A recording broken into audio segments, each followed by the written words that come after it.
Hola a todos y a todas. Estamos en una nueva entrevista de la revista Gaceta Sanitaria y hoy tenemos una persona con la cual trabajé durante muchos años, una gran epidemióloga, una persona, una gran investigadora, una persona que investigaba sobre todo en el ámbito de las personas mayores, pero también una epidemióloga que hay que conocer, Vicky Zunzunegui, María Victoria Zunzunegui. Fue profesora de la Escuela Andaluza de Salud Pública, fue una de las personas clave en intentar avanzar en un ámbito que era la investigación, que siempre fue un poco la niña que teníamos que mejorar siempre. Y ella es una gran investigadora, ha publicado muchos artículos, ha trabajado también de forma muy activa en la Universidad de Montreal y que tenía una relación muy estrecha entre la Escuela Andaluza de Salud Pública y Montreal. Y siempre ha sido una persona muy activa y en estos momentos ella trabaja en el ámbito de las residencias, en el ámbito de los mayores, en el ámbito también del exceso de mortalidad que ha habido en esta pandemia y un poco era hablar sobre esos temas con Vicky. ¿Qué tal estás, Vicky? ¿Cómo estás? Pues muchas gracias, John Carlis. Aquí seguimos practicando lo del envejecimiento activo y saludable. Y practicando el envejecimiento activo y saludable, ¿qué destacarías? ¿Qué es para ti lo que más te ha chocado? Tú me comentabas, me fui a Estados Unidos en febrero, volví a España en agosto. ¿Qué es lo que te ha tocado cuando has venido? ¿Qué es lo que te chocaba cuando estabas fuera? ¿Y qué es lo que ha pasado desde agosto hasta aquí que te sigue chocando?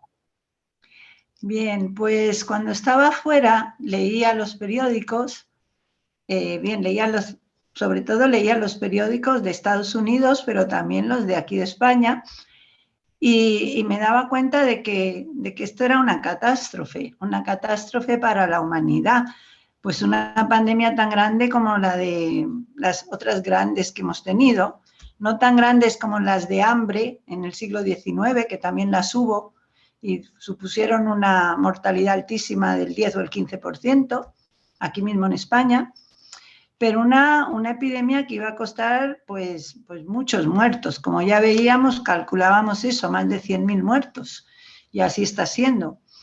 Cuando llegué aquí en agosto, después de 6 meses en Estados Unidos, pues me sorprendió muchísimo el silencio que había sobre la mortalidad en general, sobre la mortalidad en particular de las personas mayores y ya más concretamente sobre las residencias de mayores, porque sabía las condiciones pésimas de trabajo que había en las residencias de mayores en toda España, con un personal que trabaja en condiciones precarias, que ya antes de la pandemia era un sector subfinanciado y con muy pocos recursos humanos y materiales. Y me imaginaba que aunque la mortalidad mayor hubiera ocurrido en la primera ola, seguía ocurriendo. Y me llamaba la atención que nadie decía cuánta gente estaba muriendo en las residencias.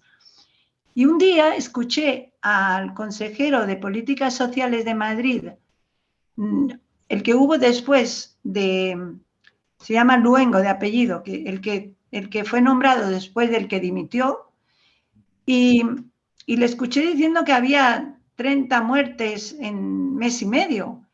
Y pensé, esto es imposible, aquí hay algo que no están diciendo. ¿Y cómo puede ser?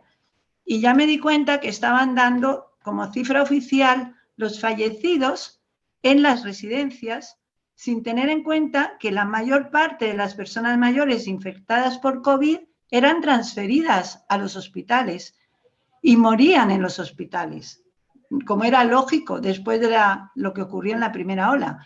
Los hospitales recibían a las personas mayores procedentes de residencia y fallecían en hospital. Esto podía estar ocurriendo, que como después verifiqué con una geriatra, en una razón de 18-1. O sea, que cuando decían que habían fallecido 30, su lugar de defunción era la residencia, luego no mentían, pero llevaban a error, como tantas otras veces, escondiendo un problema grandísimo. Y a partir de ahí ya Pues me puse en marcha buscando los datos del portal de transparencia, que por fin me los dieron puntualmente en la Consejería de Políticas Sociales. Me uní a un grupo que se llama Actuar COVID, un grupo de profesionales sanitarios, y ya en este grupo hicimos una serie de publicaciones donde se verificaba con datos la incidencia altísima en mayores y en profesionales sanitarios, médicos, enfermeras, en TECAES, en las trabajadoras auxiliares, en limpiadoras, que eran los 4 grupos ocupacionales sobre los que había datos.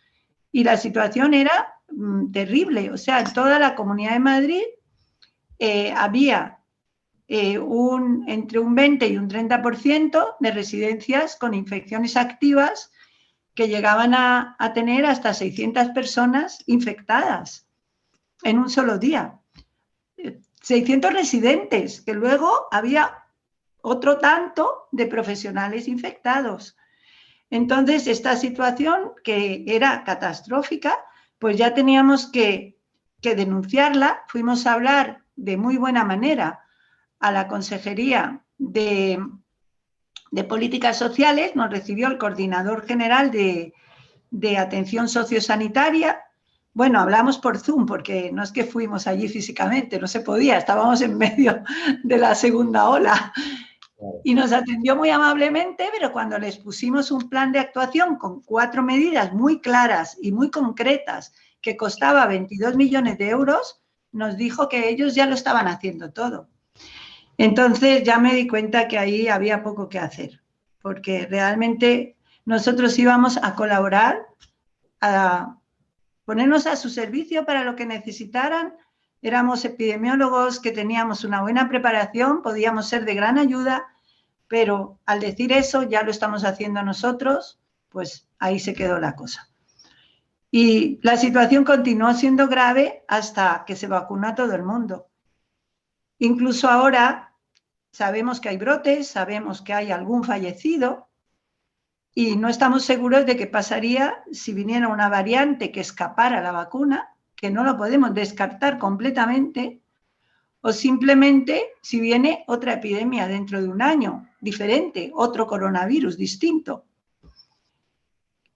¿Qué pasa? No hay preparación para la pandemia. Y esto es lo que estamos intentando escribir sobre las medidas necesarias para preparar para cualquier nueva pandemia en residencias, porque estos centros sociosanitarios reúnen todas las condiciones para ser incubadores de infección.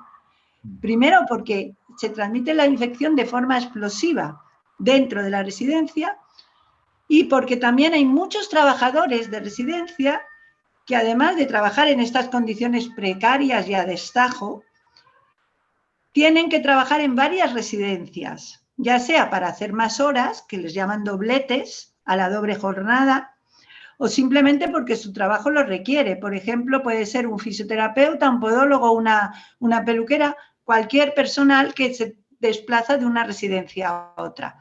Y esto se ha demostrado que son los vehículos más eficaces para trasladar la infección de una residencia a otra. Toda esta situación continúa igual que estaba. Entonces, no podemos hacernos ilusiones de que ahora hay más EPIs y con eso lo hemos arreglado todo. Es verdad que hay más EPIs, pero las condiciones de trabajo no han mejorado.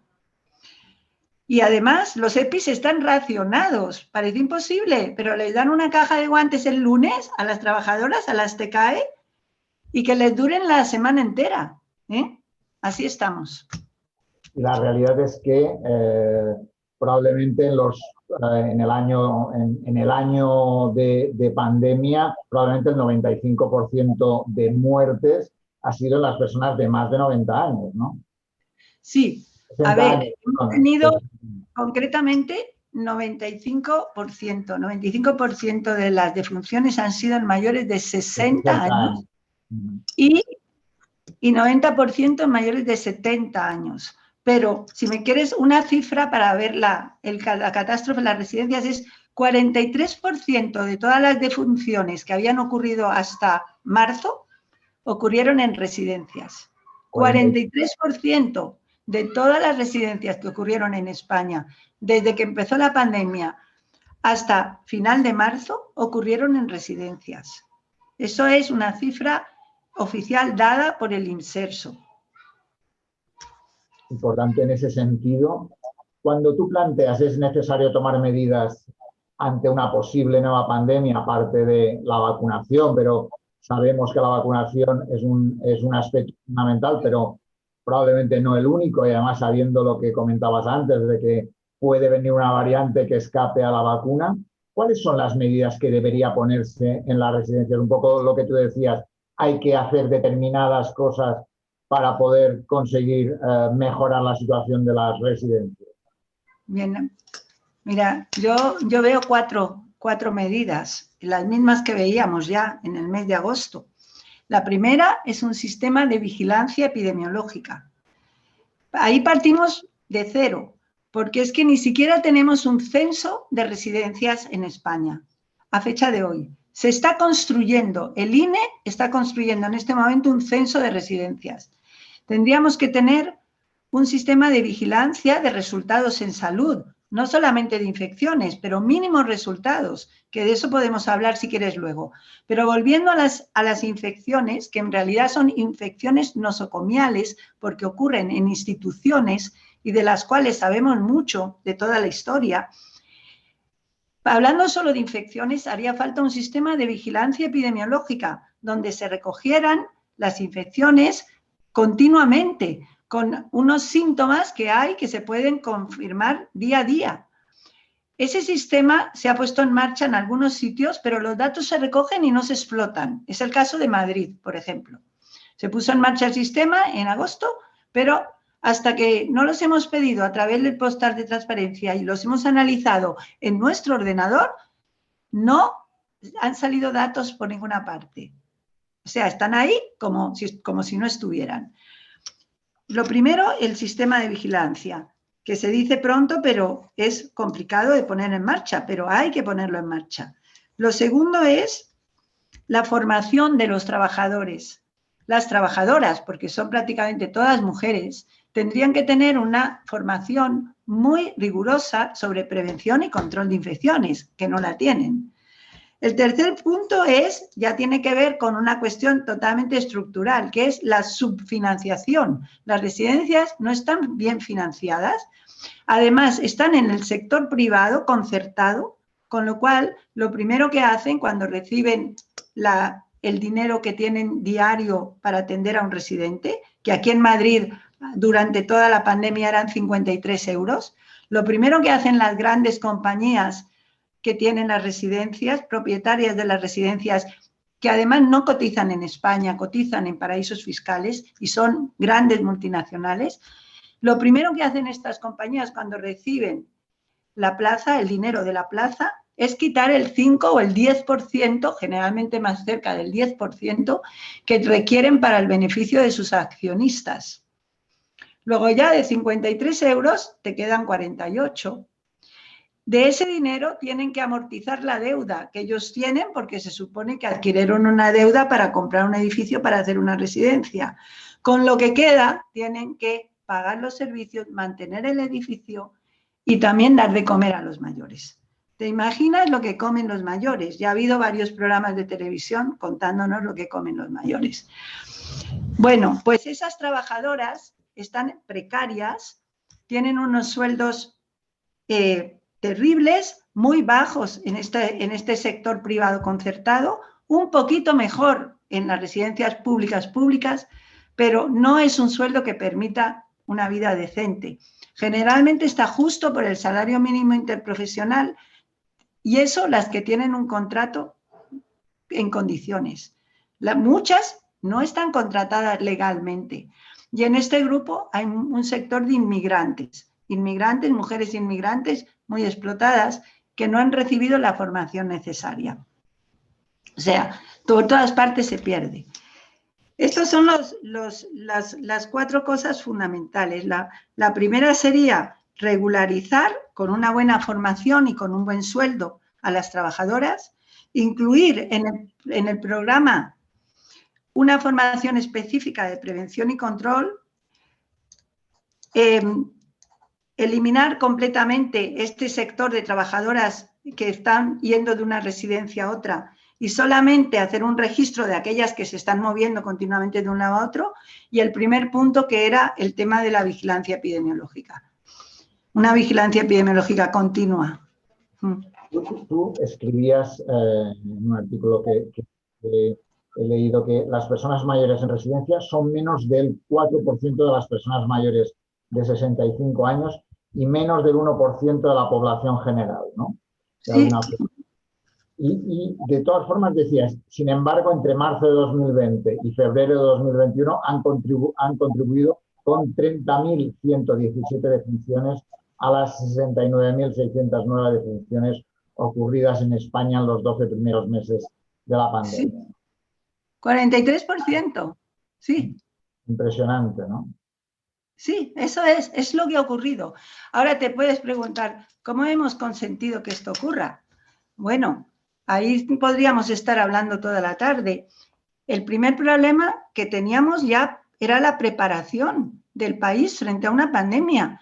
Nuestros recursos de salud pública eran prácticamente inexistentes.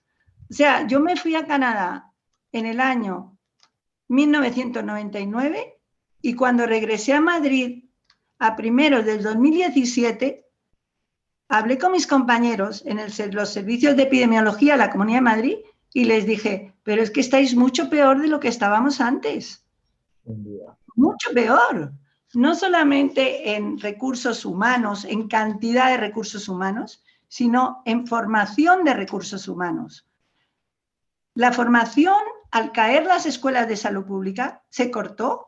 Lo único que hay es un máster de salud pública en la Escuela Nacional de Sanidad. Luego, lo que hay en la Escuela de Granada y poco más.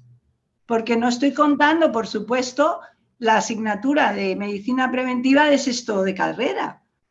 O sea, es que la salud pública, en la concepción que teníamos interdisciplinar, no se ha desarrollado. O sea, realmente me asusté y me acuerdo que le dije al director de la Escuela Nacional de Sanidad, que no recuerdo ahora cómo se llamaba, antes de Pilar Aparicio fue, no, después de Pilar Aparicio, le dije, si aquí viniera una pandemia, no tendríamos ninguna forma de hacerle frente. Y fíjate que lo pensé porque en Canadá, cuando hubo la pandemia del H1N1 y también del SARS-CoV-1 del 2003, pues ahí fue cuando ellos se asustaron porque lo pudieron controlar, pero se dieron cuenta que esto se les escapaba de las manos. Y justamente en el 2003 hicieron la Agencia Estatal de Salud Pública de Canadá, porque se dieron cuenta que esto va a seguir ocurriendo. Y formaron una agencia estatal en un estado federal que tiene muchas oficinas en las provincias canadienses, con lo cual está descentralizada. Y hace una interfase con las distintas provincias de Canadá que en realidad funciona como un estado federal. La provincia de Quebec, por ejemplo, donde yo vivía, tiene competencia total sobre la salud y la sanidad. Pero el Estado federal tiene un papel de vigilar que se cumplen los principios básicos del sistema canadiense. El primero es la universalidad, la calidad, el acceso. Entonces, el Estado federal tiene un papel de consejo que no sé hasta qué punto es coercitivo, pero tiene un papel importante y tiene una credibilidad que tiene que mantener. Y las provincias interaccionan con el Estado para mejorar la salud de la población, entendiendo que la agencia está al servicio de los canadienses. Está claro. En España, como sabes, desde el año 2011 que se puso en marcha la ley de salud pública, no se ha desarrollado prácticamente nada. Se planteaba un centro estatal de salud pública que no se ha desarrollado ni en estos momentos se ha desarrollado, se ha puesto en marcha. Por tanto, el tema de la salud pública está claro que era un problema cuando empezó la pandemia y previamente, un poco como tú decías, ha habido una progresiva desaparición del papel de la salud pública, pero es evidente que a pesar de la pandemia tampoco se ha mejorado la situación en estos momentos, ¿no? Y se ha podido ver también en el tema del rastreo como una cuestión que se ha hecho de cualquier manera, en algunos sitios mejor y en otros no tanto, pero está claro que la necesidad de una mejor salud pública es absolutamente necesario, además de lo que comentabas de las necesidades de las residencias como un ámbito fundamental para poder atajar una El pandemia. sector de las residencias es particularmente penoso porque los mayores que viven en residencias no tienen ningún poder. No tienen ningún poder, ninguno. Son completamente vulnerables. Yo creo que son los más indefensos de la sociedad, porque les pase lo que les pase es que no pueden defenderse. Pero volviendo al tema de residencias, pues espero que esto sirva para cambiar todo el sector de cuidados de larga duración, porque la idea no es poner muchas más residencias, sino que funcione bien el sector de servicios a domicilio, que de ese sector no hablamos, no tenemos estadísticas, pero os podéis imaginar que muchas cuidadoras a domicilio se han infectado y hasta qué punto han sido hospitalizadas o han fallecido, no tenemos ni idea, pero sí que sabemos de forma anecdótica que también han transmitido la infección a los mayores que han muerto en domicilio, lógicamente, porque no tenían forma de proteger, ni había ninguna vigilancia sobre este sector.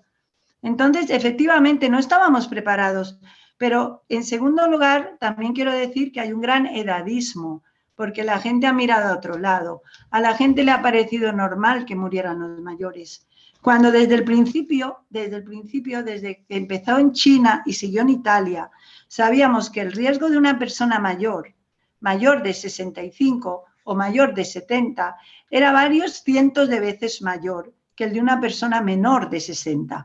Luego, por una cuestión de salud pública, con mentalidad de salud pública que no existía, en vez de haber calculado los años de vida que quedan por vivir, hubiéramos dicho inmediatamente, vamos a atender a los que tienen riesgo de morir hoy. ¿Quiénes tienen riesgo de morir hoy? Los mayores. Vamos a atender a los mayores, vamos a reservarles las camas de hospital a los mayores, porque ellos son los que se están muriendo. Con un riesgo de morir que era varios cientos de veces mayor que el de los jóvenes. Pero en cambio, ¿qué se dijo? Pues con una mentalidad de cuidados intensivos, de intensivistas, un pensamiento de guerra, como si estuviéramos en un frente de batalla, vamos a salvar al que tiene mayor esperanza de vida. Ese es un razonamiento penoso. En algunas condiciones puede servir, si estamos en una guerra, pero no cuando resulta que los que se mueren son los viejos. Y de alguna forma lo que hubo, está claro que hubo una especie de tapón a las residencias, ¿no? En ese sentido, en Madrid en concreto, y ha salido algunos estudios sobre el exceso de mortalidad en las poblaciones, ¿no? En las diferentes comunidades autónomas.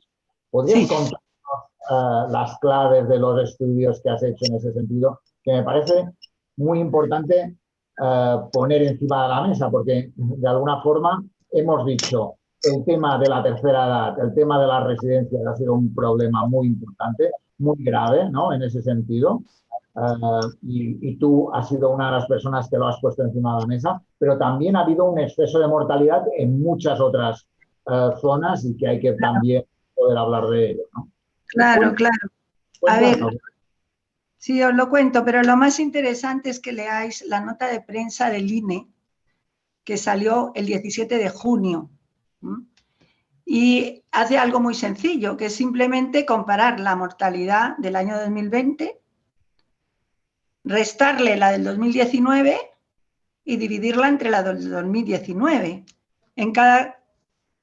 La Comunidad de Madrid tiene 42% de exceso de mortalidad y la de Valencia 5%, Canarias 4,5%. Me lo sé de memoria, de lo que me asustó ver esos números. Lo que ha ocurrido en Madrid ha sido una masacre. La población madrileña ha tenido varias veces el riesgo de morir comparada con las poblaciones de otras comunidades autónomas, con excepción de las provincias de Castilla-La Mancha y de Castilla y León, que bordean Madrid. Concretamente, Segovia es la provincia que ha tenido la mayor mortalidad, controlando por edad, efectivamente, que hay que controlar por edad. El mayor exceso de mortalidad también, con este cálculo totalmente de primero de primaria. No se puede explicar. Luego Toledo, Ciudad Real, Guadalajara, han sufrido porque están en la esfera, lo que rodea Madrid. Y bueno, todavía nos queda, a ver, aparte de lo del INE, que yo creo que es lo más importante, porque es el exceso de mortalidad total. Lo que nosotros hicimos en Actuar COVID fue un análisis de mortalidad en el 2020, que está en la página web de Actuar COVID, donde se veía que la comunidad autónoma con mayor mortalidad había sido Castilla-La Mancha, seguida muy de cerca por Madrid, y ya más de lejos por Castilla y León y otras comunidades. Lo podéis ver ahí. Y luego, a finales de abril, publicamos un artículo, Rafael Fernández Cuenca y yo, en un número en El País, en el periódico El País, donde se confirmaban, principalmente era confirmación de lo que había pasado hasta el 2020, porque también salía lo mismo, Castilla-La Mancha, la primera comunidad. Lo que llama la atención, más que hacer un ranking de comunidades autónomas, que no es lo importante es que tenemos que aprender de las comunidades autónomas que lo han hecho bien, porque cuando venga otra nueva pandemia, que vendrá, tendremos que saber qué es lo que hay que hacer. Entonces, curiosamente, las islas lo han hecho mejor, Canarias, Baleares, pero podríamos decir, bueno, es que son islas. Y después de las otras tenemos buenos ejemplos. Por ejemplo, la Comunidad Valenciana, Asturias, han tenido sus picos epidémicos, pero han sabido cómo manejar la situación. Y han tenido buena vigilancia epidemiológica, han tenido buen control, han sabido cómo detectar casos, hacer rastreo, hacer cuarentenas. Ahora, si me preguntas qué es lo que habría que haber hecho lo que hicieron en Nueva Zelanda, lo que hicieron en Corea del Sur. Habría que haber hecho una política de erradicación. No haber hecho esa desescalada, pero ahora ya nos sirve decir esas cosas. Ojalá que hubiéramos sabido todo. Pero desde el principio se veía que no se podía convivir con este virus. A este virus hay que erradicarlo. Hay que erradicarlo. Ahora estamos viendo las noticias, tanto que vamos a tener el verano, que vienen los turistas. A ver si vienen los turistas. Ya estamos viendo que en todo el litoral no está pasando lo que pensábamos.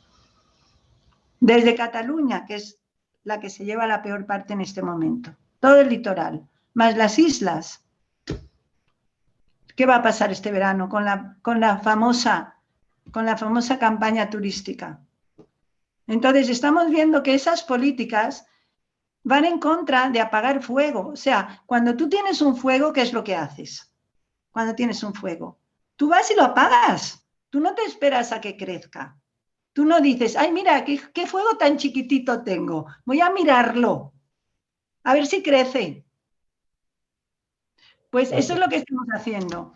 De alguna forma, en tu línea de pensamiento, en la cual yo comparto totalmente, la línea de plantear un elemento de una estrategia de mitigación en lugar de una estrategia de supresión que han hecho los países asiáticos, básicamente, Australia incluido, Nueva Zelanda en general, ¿no?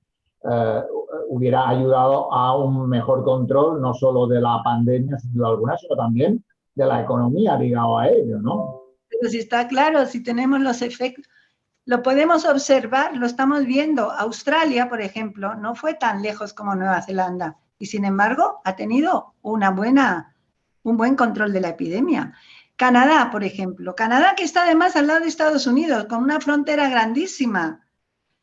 Canadá tuvo un desastre al principio con lo de las residencias, un desastre igual que el nuestro. Igual, el 80% en los primeros meses eran fallecidos en residencia, en Quebec, en Ontario. en la Columbia Británica, pero se pusieron las pilas, controlaron esto. Y después han tenido una forma de convivir, pero basada en la supresión. Han tenido unos cierres, un confinamiento de la población muy, muy severo. Pero así han conseguido salvar la economía, han salvado la economía. Y si miras los casos, ahora lo tienen controlado. También tuvieron una segunda ola después de Navidades, pero cuando nosotros nos alarmamos porque tenemos 1000 por 100.000 como incidencia acumulada, ellos se alarmaban porque tenían 100 sobre 100.000. Parecía que era el fin del mundo. Entonces yo siempre decía, ¿qué diferencia? O sea, el ministro de Quebec es un ministro neoliberal, pero él se dio cuenta al principio de que esto iba en serio y que aquí no podía tener una disyuntiva de economía-salud, que eso no existe. Entonces te imaginas que lo que está pasando, bueno, creo que todos los epidemiólogos estamos de acuerdo, yo no conozco a ninguno que no, que este mensaje ambiguo de que solo tienen el problema los jóvenes, que los jóvenes no enferman, que no entran en la unidad de cuidados intensivos, pues está confundiendo a la población. La población está muy cansada, muy, muy cansada. Pero si le dijéramos la verdad, les dijéramos, mirad, esto es gravísimo, todo el mundo a su casa, vamos a repartir la riqueza que tenemos. El Estado tiene que crear instituciones, tiene que devolver el dinero con las instituciones y repartir la riqueza mientras estamos en la pandemia con mayor motivo que nunca. Entonces, cerrar el ocio nocturno, compensar a las personas que trabajan en ese sector, cerrar los locales, estamos diciéndolo todo el tiempo, pero es imposible, no se puede. El discurso de la economía es un discurso atroz y no hemos sido capaces de combatirlo. Y así estamos. Sin duda alguna, porque la realidad es que al mismo tiempo se empezó vacunando a los sectores más mayores, pero la realidad de ese proceso, sin duda alguna, desde mi punto de vista, empezamos de forma casi testimonial, ¿no? Vacunando de forma testimonial, y progresivamente hemos ido cogiendo ritmo, pero básicamente se empezó de una forma muy lenta, sin duda alguna, ¿no? Cuando probablemente... Bueno, ahí también ha habido diferencias, Joan Carles, según las comunidades autónomas. Hay comunidades autónomas que empezaron bien y respetaron el calendario vacunal y vacunaron primero a los mayores. Aquí en Madrid, donde yo vivo, esto no ocurrió así. Y hoy acabamos de publicar un artículo en la revista del CSIC que se llama Agora, pero ahí hemos puesto el ejemplo de lo que pasó en Madrid. En Madrid se empezó a vacunar a jóvenes antes de terminar con los mayores de 80 años. Y se siguió vacunando a jóvenes y se llegó a la paradoja de que el grupo de 70 a 79 años era el menos vacunado de todos los grupos de edad. Increíble, ¿no? De todos los grupos de adultos, porque evidentemente por debajo de los 18 no se estaba vacunando. Eso que hemos tenido en Madrid ha sido lo más caótico que os podáis imaginar. Solo tenéis que vivir en Madrid para saber lo que está pasando. Aquí el día de hoy, han decidido no vacunar más en los centros de salud. Y que probablemente, por tanto, básicamente, además de que tú vives en Madrid y que uno de tus análisis que has hecho es básicamente en Madrid, está claro que en Madrid las políticas desarrolladas en salud pública en esta pandemia son básicamente muy discutibles, ¿no? Desde tu punto de vista. Bueno, yo creo que ningún epidemiólogo en su sano juicio, no conozco a ninguno que pudiera defender la estrategia que se ha utilizado en Madrid. Claro, no he tenido la oportunidad de hablar con la directora general de Salud Pública de Madrid, que creo que sí que la defiende. Pero aparte de ella, que sale en la televisión a defenderla, hay estudios, o sea, que esto no son opiniones. En Madrid se ha hecho una política de confinamiento por barrios que no ha controlado nada. Y hay 2 estudios que lo demuestran con datos. que es totalmente ineficaz. Para empezar, la gente no entiende de esas barreras, no entiende, ni siquiera sabe lo que es eso.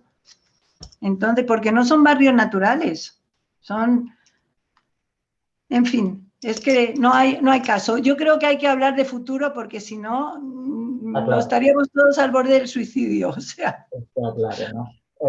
De alguna forma, antes hemos empezado con las residencias, hemos analizado algunas ideas de qué cosas se podrían hacer.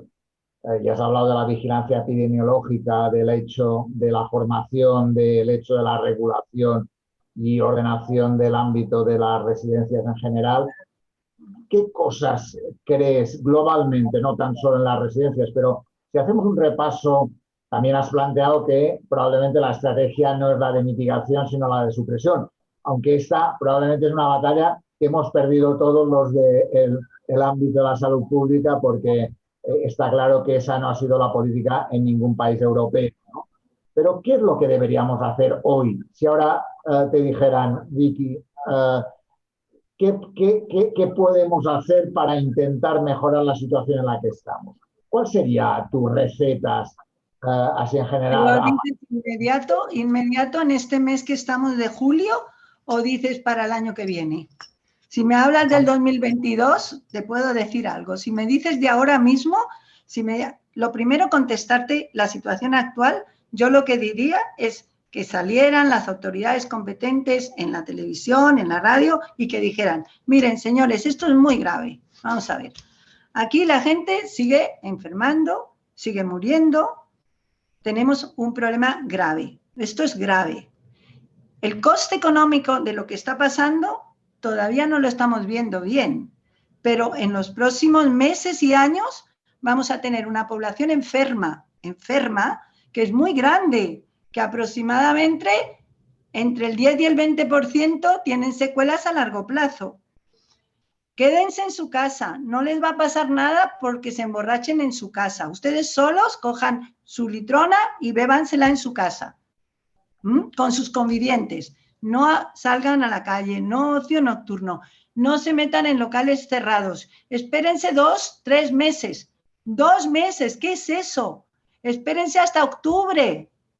Es mucho pedir eso. Es mucho pedir a una población. Yo creo que estamos tratando muy mal a la población, porque si les habláramos con seriedad y no estuviéramos cada día diciendo una cosa diferente, tendríamos una respuesta diferente. Porque hay que decirlo, se ha escondido. Se han muerto oficialmente 83.000 personas. Cuando hagamos los cálculos serán muchísimas más. Dígale usted a una persona que vive en una ciudad de 80.000 personas, se han muerto todos los que viven en su ciudad. ¿Qué se ha muerto? ¿La tercera parte de Granada? No me acuerdo cuántos habitantes tiene Granada. Piensa, en Madrid se ha muerto todo mi distrito Retiro, ¿vale? Son personas. Y todo lo que hay detrás de eso. Esto no puede seguir así. Pero bueno, ahora hablemos del año que viene. El año que viene... Está claro, Vicky, que por tanto lo que tú planteas es volver a esa política antes de supresión, ¿no? Es decir, que si seguimos mitigando, lo que haremos es incrementando el número de casos, un poco con ese efecto yo-yo de que subimos y bajamos en función de que abrimos y cerramos, ¿no? Sí, ahora por lo menos para el verano yo lo veo así.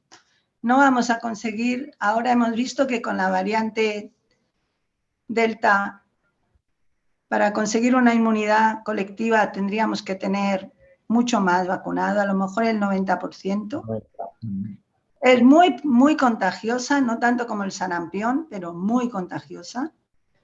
Y eso no se puede conseguir en 4 días. Y luego todavía nos quedan todos los jóvenes adolescentes. Si es que esta enfermedad es muy mala y la gente no se da cuenta, no se quiere dar cuenta, pero no es porque la gente no se dé cuenta, es porque no se lo estamos diciendo. Yo te aseguro que la gente que tengo a mi alrededor ya está sensibilizada. En fin, para hablar del año que viene, que me gusta más. Pensando un poco en el futuro, pensando en un poco después de este momentos de... Déjame decirlo, lo del año que viene. Sí. Venga, vamos a ello. Vamos a ese año que viene a ver cómo lo podemos hacer. Pues yo realmente confío en la ciencia, más que nada en la vida, confío en la ciencia. Yo creo que la ciencia es el motor, lo tenemos que proteger, y en la ciencia incluyo la salud pública. La salud pública es una ciencia porque tiene una parte de práctica profesional de la salud pública, pero esa práctica profesional, que es súper importante, se basa en el conocimiento científico que tenemos. Si pusiéramos el conocimiento científico que tenemos al servicio de la práctica de la salud pública, mejoraría la salud de la población. Ahora tenemos muchos retos en España. No tenemos las posibilidades que teníamos hace 20 años, porque ahora tenemos una población pobre, tenemos niños muy pobres, estamos en la cola de Europa en la pobreza infantil, y esto es muy importante para el futuro inmediato. Tendríamos que estar trabajando con todo lo que sabemos de cómo erradicar la pobreza en los niños, punto número 1. Tendríamos que estar trabajando con los jóvenes adolescentes para que sepan hacer un ocio diferente, que no consista en emborracharse por las noches. A ver, hay tantas cosas que hacer para mejorar la salud de la población, y en concreto yo sí pondría una parte importante del presupuesto que viene ahora de reconstrucción en la sanidad y en la salud pública. En la salud pública, aparte del presupuesto que vaya a la atención primaria, a los hospitales, que tiene que ir, pondría un presupuesto importante en la salud pública, en tener una infraestructura de salud pública y tener una formación en salud pública, tener profesionales de la salud pública, tener buenos epidemiólogos, tener una formación interprofesional, interdisciplinar, intersectorial en salud pública. Lo que hemos dicho toda la vida, lo que empezamos a hacer en los años 80 y que no se ha hecho, que desgraciadamente estamos de verdad peor de lo que estábamos cuando empezamos a trabajar. Ahora lo digo, que voy a cumplir 70 años. ¿Cómo puedo ver esto con tranquilidad? Sí, me he dedicado toda mi vida a algo que he visto que en otros países se aprecia y se trabaja bien, y vengo a mi país y veo que aquí no avanzamos. Creo que tienen que mentalizarse de que hay que invertir en la salud pública para mejorar la salud de la población, porque cuando la población está enferma, aparte de ser desgraciada, no puede producir porque está enferma. Esa es la situación que tenemos ahora, que hay que mejorar, empezando por la salud de los niños, pero también, por supuesto, en todas las etapas de la vida. Y probablemente, es decir, está claro que necesitamos más salud pública, probablemente una inversión en salud mayor, seguramente una inversión en tecnología y la salud pública también. Necesitamos también, una de las cosas que ha habido un problema en esta pandemia, tú lo has iniciado antes cuando hemos empezado a hablar y hablabas de la vigilancia epidemiológica. Probablemente uno de los sectores que tiene que mejorar es cómo se recogen los datos, de qué manera se transmiten, cómo se trabaja con ellos, porque uno de los problemas que hemos tenido es en ese aspecto, sin duda alguna, ¿no? Claro, es que, a ver, el problema de la vigilancia epidemiológica es fundamental, el tema de la vigilancia epidemiológica, pero entendido de una forma amplia.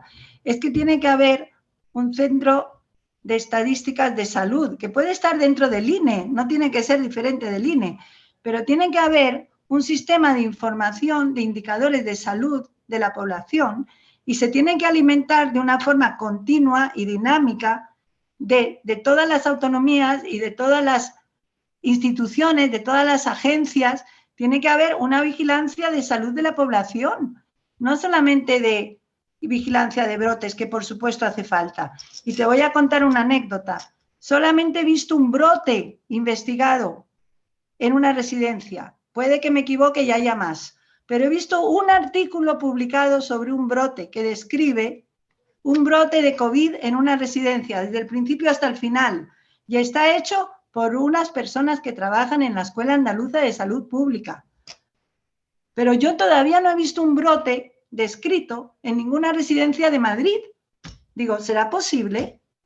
475 residencias que tenemos en Madrid. porque veas dónde estamos y hasta dónde tenemos que ir. Por supuesto, la vigilancia epidemiológica es importante, pero yo la entiendo como vigilancia de salud pública. La vigilancia epidemiológica a nivel local, muy importante, pero también un sistema de información de estadísticas de salud, que tiene que ser federal, que se alimente de las comunidades autónomas y que haya una inteligencia, verdaderos científicos, que hay científicos de datos, científicos de análisis de datos. Eso existe. Gente que está preparada para hacer uso de esas grandes bases de datos y llegar a resultados.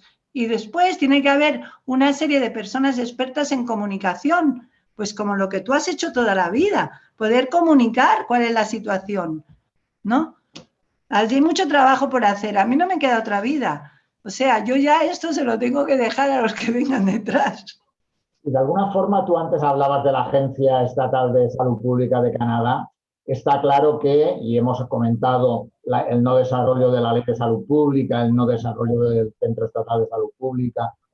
Necesitamos una Agencia Estatal de Salud Pública que trabaje en red con las comunidades autónomas y que nos permite recuperar el ámbito de la salud pública de una manera mucho mejor, sin duda alguna, ¿no?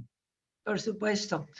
Ahora, si tuviera yo que hacer esa Agencia Estatal de Salud Pública, la haría, y comprendo que yo he vivido 17 años en Canadá y estoy muy influida por la experiencia canadiense, la haría descentralizada, independientemente de que haya agencias de salud pública en las comunidades autónomas, que pueda haber 17 agencias de salud pública. A mí eso me parecería una idea maravillosa, pero debería de haber una agencia estatal que pudiera alimentarse de la situación de cada lugar y unirlo todo y compartir recursos y no establecer esta especie de reino de taifas que tenemos ahora, porque estamos hablando de la salud de la población y nos interesaría hacer investigación con esas estadísticas y saber qué está ocurriendo. Sin poder... tendríamos que mejorar esto, porque esto nos da el poder político a las personas, a la gente.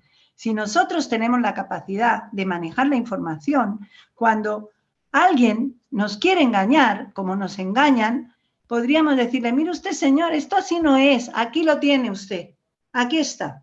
Esto es lo que está pasando, aquí están los datos recogidos en todas partes. Y podríamos realmente retroalimentar al sistema con nuestros datos para mejorar la salud de la población. Pero ahora no podemos porque no tenemos datos. Es todo opaco. ¿Tú has visto muchas evaluaciones de resultados de los hospitales? Evaluaciones de resultados sobre qué están pasando, la mortalidad, qué está pasando, las infecciones en los hospitales, los reingresos por todo cada tipo de procedimientos. Todo. Cuando hablamos, se nos llena la boca de público, privado, concertado. ¿Y dónde están los resultados de salud? ¿Dónde están? Porque al final lo que nos interesa es que la gente tenga buena salud. Lo mismo con la atención primaria. Y ya no te digo nada con la salud pública, que no tenemos datos. No tenemos datos. Ahora con el COVID, los únicos datos que vamos a poder manejar con toda seguridad son los de exceso de mortalidad. Sin duda alguna, una situación preocupante, ¿no? Una situación preocupante porque, en primer lugar, no se hizo el trabajo bien hecho y sobre todo en las residencias de mayores. Dos, la salud pública estaba en precario, prácticamente abandonada, y la atención primaria parecido. Tres, los procesos de vigilancia epidemiológica que ha habido durante el proceso han sido los que han sido. 4, el tema de la atención en las residencias ha sido un problema muy importante en algunas comunidades de forma mayor. 5, diría, el tema de las estrategias de mitigación versus la estrategia de supresión. Y así podríamos seguir. Si quieres que te diga una cosa positiva antes de terminar, es el tema de los profesionales. Los profesionales, tanto profesionales sanitarios como de otras profesiones. El otro día pensaba en los profesores de primaria y secundaria. ¿Qué han hecho los profesores este año? En las escuelas, conseguir que los niños sigan estudiando, conseguir que no se infecten, conseguir protegerles de la infección. No sé si conocéis profesores, yo conozco muchos profesores de primaria y secundaria y sé que han hecho todo lo que han podido por proteger a los niños. La inmensa mayoría de los profesores se han comportado de una forma muy responsable. La inmensa mayoría de los médicos, las enfermeras, los fisioterapeutas, todos los trabajadores, los celadores, las asistentes, las TCAE, todos los que yo he visto, con los que yo he podido hablar, se han volcado a proteger a la población. Entonces, ese material humano está ahí, a pesar de la catástrofe. Y a pesar de la gestión de la misma, ¿no? Probablemente está claro que se necesita más inteligencia en ese sentido que tú apuntabas anteriormente, en una pandemia donde probablemente se ha hecho poco caso, desde mi punto de vista, no sé cuál es tu valoración, poco caso a los expertos en general y se ha hecho una visión centrado probablemente en que el peso de la economía ha ganado el peso de la salud y ha generado una puesta en marcha de unas políticas probablemente muy, muy discutibles como los resultados nos han llevado, ¿no? Mira, como ya estoy jubilada, no tengo jefe, te puedo matizar una cosa. No es que se le haya hecho poco caso a los expertos, es que a los epidemiólogos que están trabajando en el sistema, epidemiólogos y epidemiólogas que han trabajado en el sistema, en muchas comunidades autónomas se les ha castigado, se les ha amenazado, no pueden hablar con nadie, tienen que estar callados. ¿Tú has visto a muchos epidemiólogos de primera fila trabajando, haciendo epidemiología de campo, investigando brotes, hablando con la prensa para comunicar lo que está ocurriendo?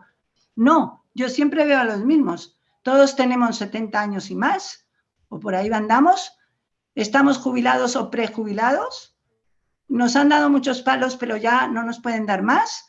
Hay un tremendo problema entre lo que es la política y la ciencia. Y el político no está apreciando al científico, pero además, ni es científico ni técnico, pero además lo está neutralizando. Y si es un funcionario público, lo tiene muy fácil, porque un epidemiólogo que trabaja en los servicios de la Comunidad de Madrid lo tiene difícil, porque tiene una familia, tiene una hipoteca, tiene que pagar una serie de gastos, y si le hacen un expediente administrativo, ¿dónde se va a trabajar?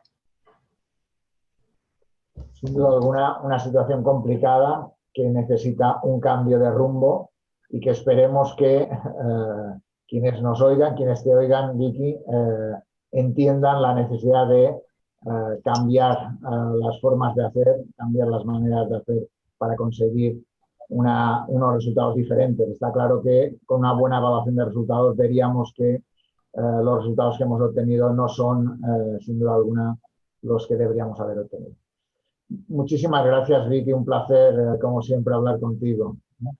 Gracias a ti, Juan Carles, porque espero que alguien nos haga caso algún día, aunque no sea ahora mismo. Muy bien, pues nada, gracias, Vicky. Adiós, hasta pronto.